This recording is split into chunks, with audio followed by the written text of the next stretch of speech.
ত্যাগ ছিল, তিতিক্ষা ছিল, তারা সে আমরা হয়তো বা এখন জ্ঞান অর্জন করি এই শিক্ষা প্রতিষ্ঠানের মাধ্যমে। আমরা যারা ছাত্র আছি, আমরা বিগত দিনের ছাত্র ছিলাম, এখন যারা আছে তারা তারা চিন্তা করে গেছে সেই 1928 সনে যে আমাদের এই অঞ্চলের শিক্ষা না হইলে তারা কিছু করতে পারবে না। যদি এই প্রতিষ্ঠানটা না হয়তো আমাদের অনেকেরই এই স্কুলে লেখাপড়া হতো না, আমাদের লেখাপড়া অনেকে হইতো না। কারণ ওই যে এই রাস্তাটা ছিল কাঁচা কাদা। আমরা দেখেছি 82 জনে আমরা যখন এই স্কুল থেকে পাস করে বাকেরগঞ্জ ভর্তি হয়েছি, তখন আমরা পায়ে হেঁটে যেতে হইতো, পায়ে হেঁটে বাকেরগঞ্জ যাইতাম। বাকেরগঞ্জ থেকে আবার বিকাল 3টা সাড়ে 3টার সময় চলে আসতাম। এইরকমের অবস্থা গেছে। অতএব আমি তাদের রূহের মাগফিরাত কামনা করি। এরপরে আরেকটা কথা বলবো, যেটা হচ্ছে হাজী আব্দুল লতিফ হাওলাদার। আমাদের এই স্কুলটা এখন স্থান সংকুলন হয়ে গেছে, খুব ছোট পরিসর হয়ে গেছে, কিন্তু আমাদের একটা ভবন আসছে, বড় একটা ভবন আসছে।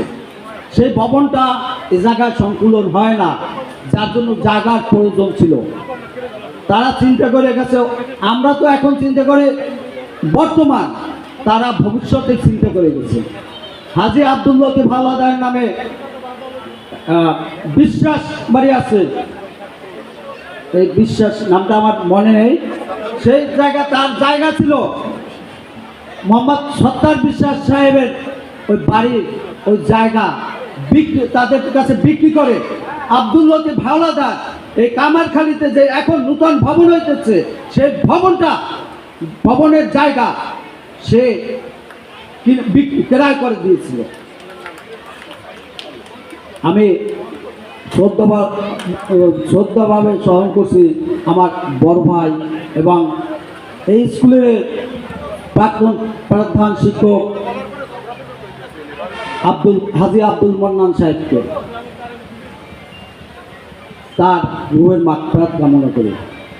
কারণ আপনার কারণ বলতে পারেন কি জন্য? কারণ যে আমার ভাই প্রধান শিক্ষক,